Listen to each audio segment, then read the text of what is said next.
Samantala, bagong Provincial Innovation Hub binuksan sa Agusan del Sur. DOST Secretary Renato Solidum Jr. binigyan diin ang kahalagahan na mailapit sa mga komunidad ang agham at teknolohiya. Si Phil Gulore ng PTV Agusan del Sur sa sentro ng balita. Bumisita sa Agusan del Sur si Department of Science and Technology Secretary Dr. Renato Solidum Jr. para pangunahan ang formal na paglulunsad ng Provincial Innovation Hub na itinayo sa Patinay Prosperidad. Ang kanyang pagbisita ay bahagi ng selebrasyon ng 2025 Regional Science, Technology and Innovation Week ng Caraga Region, kung saan binigyang diin ng kalihim ang layo ng DOST na ilapit ang agham at teknolohiya sa mga lokal na komunidad, lalo na sa mga nasa laylayan. Yung may mga interesado na mag-adapt ng mga technology, pwede silang lumapit sa DOST. Kung meron silang kasalukuyang ginagawa, kunyari micro, small and medium enterprises, kailangan nila ng machine, pwede silang lumapit sa Provincial Science and Technology Office at makipag-usap. Kasi meron din tayong binibigay na pondo para makabili ang ating mga MSME ng mga makina para sa kanilang negosyo. Ayon sa kalihim, ang mga Innovation Hub ay mahalagang mekanismo upang masuportahan ang mga kabataang innovator, maliliit na mga negosyante at mga lokal na imbintor na nais gamitin ang agham at teknolohiya para makabuo ng mga solusyon sa problema ng kanilang komunidad.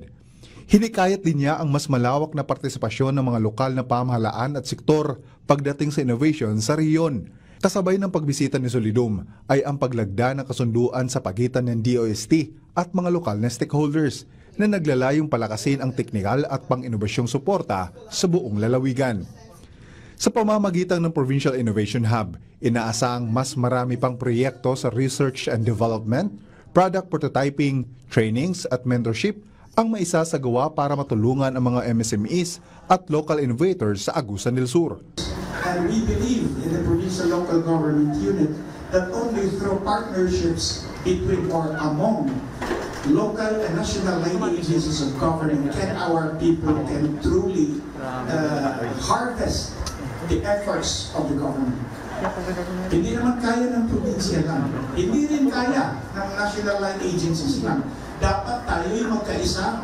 Ang among Innovation Hub is gituyo ni siya nga i-host sa mga provincial S&T office. Kay kani is para sa atong mga estudyante, atong mga business people, no, nga ang ilang nga idea gitrain mi sa DOST na karon ongoing nga naa mi facility kung aha makaadto ang mga MSME sa ato ang mga estudyante o kung kinsa man mga LGU nga kung naa sila problema, pwede may makatabang. At sa huli, sinabi ni Sekretary Solidum na ang pagbubukas ng Innovation Hub ay isang hakbang tungo sa isang mas matatag, matalino at makabagong probinsya kung saan ang agham at teknolohiya ay nagsisilbing katuwang ng mamamayan sa pag-unlad.